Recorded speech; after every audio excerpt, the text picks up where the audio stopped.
Bem-vindos de volta ao canal Resumo dos Filmes. Hoje eu vou contar a história do filme de romance e ficção científica chamado Equals. Alerta de spoilers a seguir. Em uma utopia futurista distópica, uma comunidade prospera porque não há violência e crime. Todos têm o seu papel a desempenhar em seu modo de vida pacífico. As pessoas são rotuladas como membros e estão todas sob o governo de uma administração chamada O Coletivo. Silas é um cidadão comum. Ele acorda em seu quarto e assim que sai, a cama se integra perfeitamente dentro das paredes. Então ele continua sua rotina diária de tomar banho, colocando seu uniforme branco simples e bebendo um líquido no café da manhã. Outros membros perambulam pela pacata cidade. Ninguém fala, simplesmente passam uns pelos outros enquanto se dirigem para seus trabalhos. Um vídeo aparece nas paredes, lembrando as pessoas para relatarem comportamentos suspeitos. Podemos ver que a sociedade promove fortemente a negatividade em relação às emoções. Um sorriso fraco, um rosto descontente ou um tremor de mãos já é motivo de prisão. Apesar da opressão, os membros são dóceis e vivem em um tipo de ditadura com a qual eles concordam e apoiam. Em uma estação de trem, uma multidão de membros passa por um portão. Então ocorre uma troca educada entre Silas e uma mulher. Seu perfil mostra que ele é um ilustrador que trabalha para a empresa Atmos. Silas entra no trem sentado em frente a uma tela. O coletivo transmite uma mensagem de cautela, declarando sintomas de uma doença chamada SOS, ou a Síndrome de Switched On. Esta doença restaura as emoções reprimidas, mas Silas ignora o aviso e continua assistindo às notícias. Esta doença sugere que algo poderia mudar em breve na vida de Silas. Na Atmos, ele trabalha em sua arte digital enquanto ouve um documentário sobre a Grande Guerra. A guerra trouxe a divisão entre o coletivo e um lugar chamado A Península. A Península é uma comunidade menos desenvolvida e mais caótica, porque as emoções dos seus membros não foram suprimidas.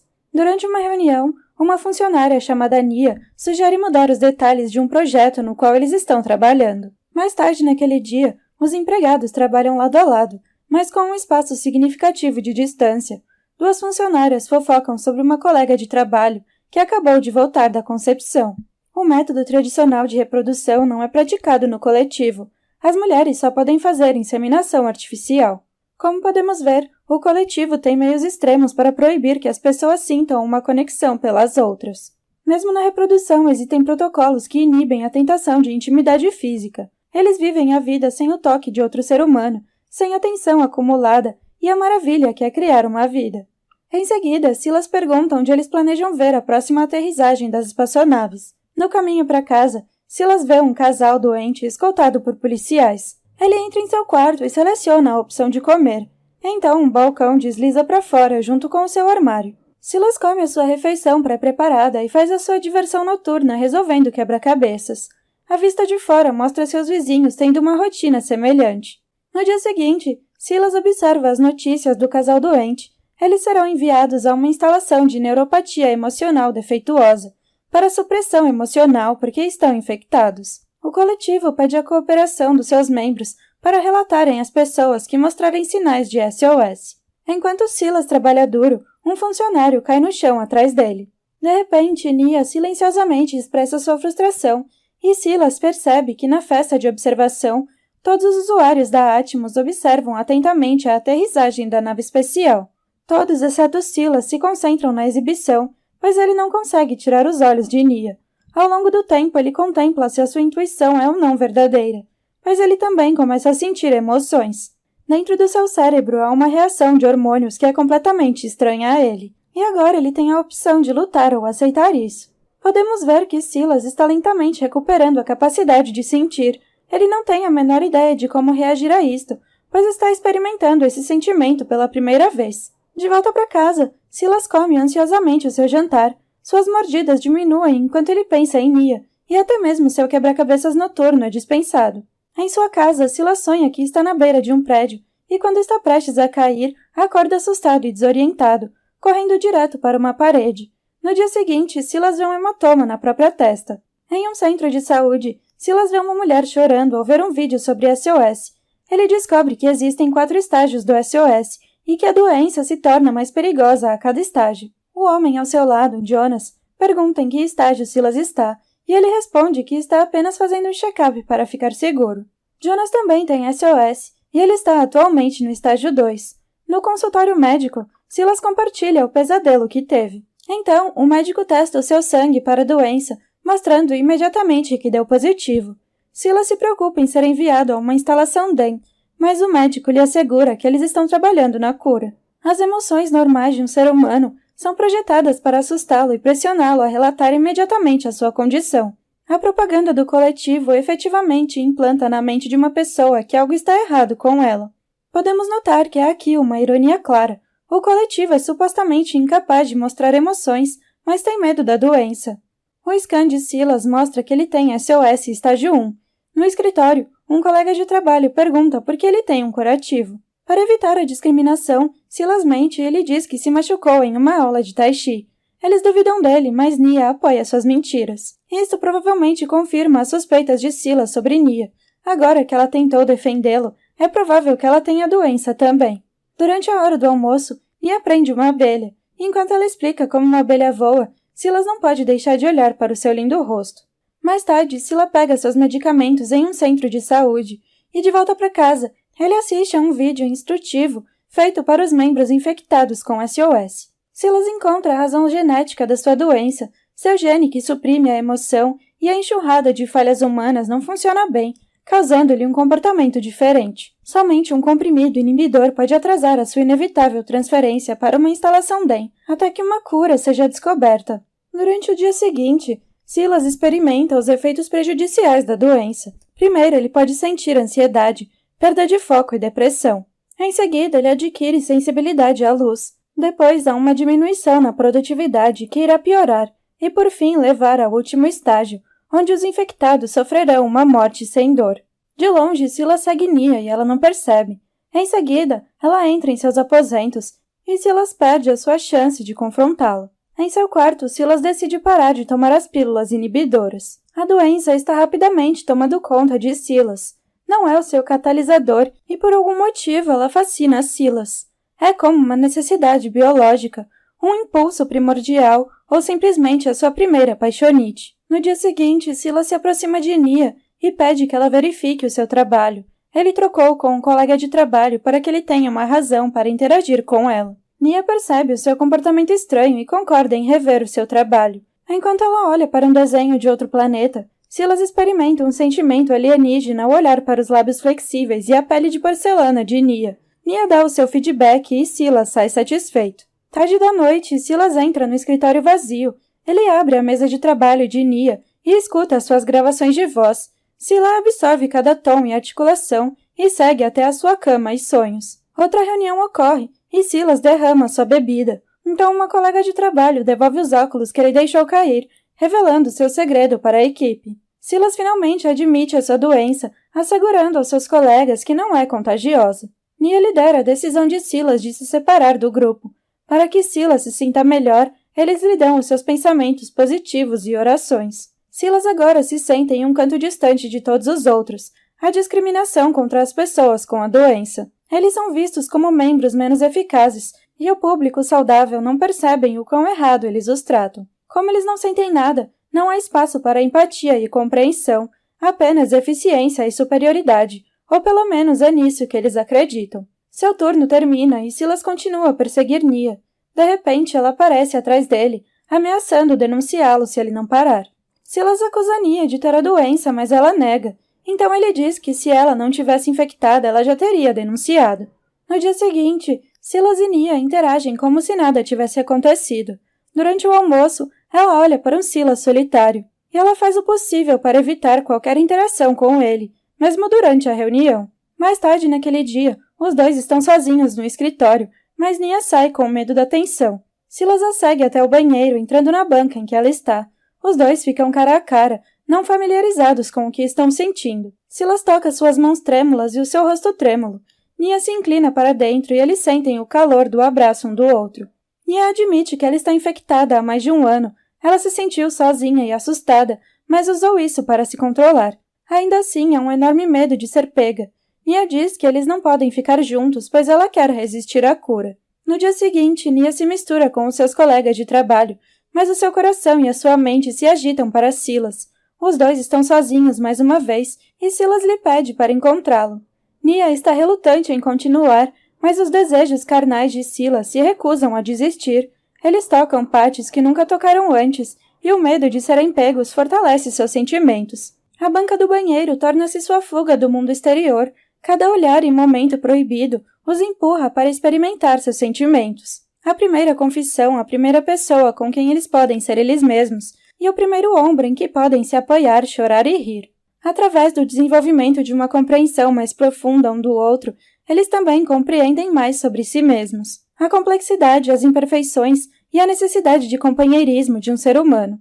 Um dia, seu gerente interrompe o momento. Ele pergunta se Silas já pensou em se matar, e Silas diz que vai considerar isso quando chegar ao próximo estágio da doença. Ao saírem, o gerente pergunta por que a mesa de Nia está ligada. Ele sabe que Silas tem bisbilhotado as coisas dela. Depois de outro dia de trabalho, Silas está relutante em seguir Nia até o banheiro. Ela espera por ele, mas ele não aparece, com medo do seu gerente. Mais tarde, eles falam sobre o gerente ter notado seu comportamento estranho. Nia propõe terminar a relação deles, mas Silas não suporta ver Nia no trabalho todos os dias e não estar com ela. Então ele planeja se demitir da Atmos e trabalhar em outro lugar. Em sua casa, Nia tem um colapso nervoso. Na manhã seguinte, Silas acorda com um humor sombrio. Ele vai trabalhar e se demite. Ele atribui a mudança de carreira ao seu desejo de trabalhar em um ambiente onde a sua doença não incomodará os outros. Depois de algum tempo, Nia encontra o substituto de Silas, Dominique. Enquanto isso, Silas começa a trabalhar em um santuário ecológico. Enquanto a equipe está almoçando, Nia não pode deixar de se irritar com as declarações pretensiosas de Dominique. Em sua unidade, ela segura a xícara de Silas e depois se senta no chuveiro, sentindo falta do toque do seu amor. Nia agora depende da conexão deles. Tendo adquirido uma relação tão especial, apenas para que ela fosse retirada dela com a mesma rapidez, ela sofreu um impacto brutal em sua saúde mental. Como ela ligou todas as suas emoções reprimidas, ela não pode simplesmente desligá-las assim. Silas sente o mesmo, então ele se aventura a libertar a sua mente. Ele encontra Jonas, que acompanha Silas em sua caminhada. Silas se abre sobre o seu relacionamento com Nia. Jonas também se abre, pois ele também tinha uma conexão com uma mulher, mas a história de amor dos dois se tornou trágica. Jonas lhe diz que Nia pertence a um grupo chamado Escondidos. Eles são pessoas autodiagnosticadas infectadas que combatem a doença sem drogas. Jonas então o convida para um grupo de apoio e Silas aceita. De volta a Atmos, Dominique pede a Nia que lhe mostre um artigo que ele possa ilustrar. Nia, com os seus olhos cansados, pede a ele que espere, agradecendo-lhe pela paciência. Enquanto isso, Silas vai secretamente à reunião do grupo de apoio e Jonas o apresenta a todos.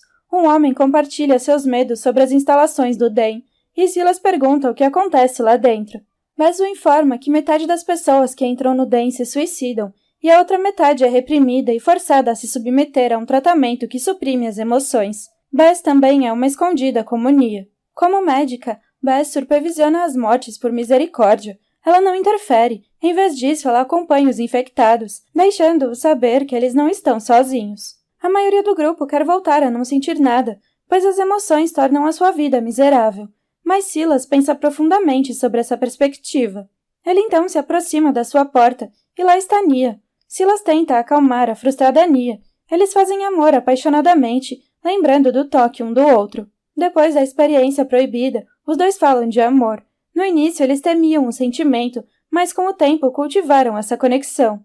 Então eles prometem não ficar mais separados. De dia, eles vão agir como estranhos, mas à noite vão ficar juntos. Como parceiros no crime, o casal está disposto a arriscar a sua vida na utopia por uma vida que realmente vale a pena viver. Agora que eles encontraram a beleza de ter alguém para cuidar, o antigo mundo cinzento e depressivo está repleto de cores brilhantes. Durante os próximos dias, eles agem como um casal em particular. Eles saem em encontros secretos e conhecem um ao outro. Eles compartilham a comida, o chuveiro, sonhos e paixões. Silas deixa de tomar os seus medicamentos, pois o amor de Nia é a única droga que ele precisa. Enquanto isso, Nia retorna ao seu antigo eu, desempenhando de forma exemplar o seu trabalho. Mesmo após o reencontro, Silas continua desejando não esconder o seu amor do mundo, mas Nia não se importa com isso, ela só quer estar com ele. Em seu caminho para o trabalho, membros e oficiais de segurança rodeiam uma apresentação. O coletivo encontrou uma cura para a doença, impedindo que a doença se espalhasse. Apesar da descoberta, Silas e Nia estão com medo de não sentir novamente e temem perder um ao outro. Nenhum dos dois quer a cura. Em seguida, Silas leva Nia para o grupo de apoio, informando-os que eles planejam fugir para a península. Eles tentam mudar de ideia, mas o seu amor um pelo outro é inabalável. Em uma tentativa final de influenciá-los, Bess conta a história de um homem que foi para a península, que ela supõe ter morrido. Isso não convence o casal e Jonas concorda em ajudá-los. Se houver alguma esperança de que eles possam ficar juntos, Silas e Nia vão arriscar tudo por isso. Apesar do perigo na península, eles farão com que tudo funcione. Mesmo que estejam cansados e famintos, o amor vai mantê-los vivos. O desejo de amor e companheirismo de uma pessoa é incrível. Mesmo diante da morte em potencial, Nia e Silas escolhem o amor em vez de viver no paraíso. No dia seguinte, Jonas compartilha secretamente os detalhes do voo do casal. Ele então deseja boa sorte a Silas. De volta à casa de Silas, eles falam sobre o plano. Eles têm 3 dias até a fuga e estão com os nervos à flor da pele. Eles têm medo de falhar porque não querem perder a companhia um do outro. Nia se aproxima do portão para ser escaneada. De repente, um alarme dispara e um oficial de segurança se aproxima dela. No santuário, Nia informa Silas que está sendo convocada para o serviço de concepção. Mas Silas assegura a ela que o médico irá apenas diagnosticá-la e aconselhá-la a obter a cura. Eles então planejam se encontrar depois da consulta. No consultório médico, o médico testa o sangue de Nia. Ela pergunta ao médico se ela tem a doença e, para sua surpresa, o médico lhe diz que ela está grávida. Esta informação é provavelmente uma das experiências mais surreais para Nia. Ela não só tem o amor, mas também é uma das poucas gravidezes naturais em muito tempo. Em seguida, Silas caminha ansiosamente para encontrá-la, mas quando ele entra no centro de saúde, vê os oficiais de segurança levando Nia embora. Nia está agora nas instalações do DEM, contida e derrotada. Enquanto isso, Silas descobre por que eles levaram Nia. Um homem conta a situação a Jonas, e ele espera lá fora para se encontrar com Silas. Jonas entrará em contato com Bess para tentar tirar Nia de lá. Sentindo-se inquieto, Silas não pode simplesmente sentar e não fazer nada. No entanto, Jonas pede a ele que se acalme e confie nele. Em sua casa, Silas espera ansiosamente. A manhã chega e Silas sai vestindo seu velho uniforme. Enquanto isso, Bess liberta Nia. Ela a empurra para um quarto onde Jonas e os seus colegas o esperam. Enquanto Nia se veste, Bess a informa que trocará de lugar com uma mulher que recentemente se matou. Então eles inserem uma ferramenta no braço de Nia, mudando a sua identidade, e antes de sair ela agradece a Bess. Nia corre para a estação, passando pelos portões com facilidade. Enquanto isso, Jonas e o grupo se deparam com policiais.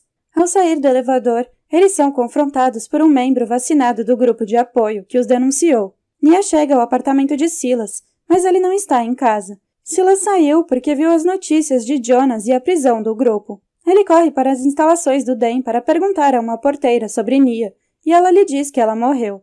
Silas está incrédulo e chora em desespero. Enquanto isso, Nia fica cansada de esperar por ele. Ela percorre o santuário para procurá-lo, mas é em vão.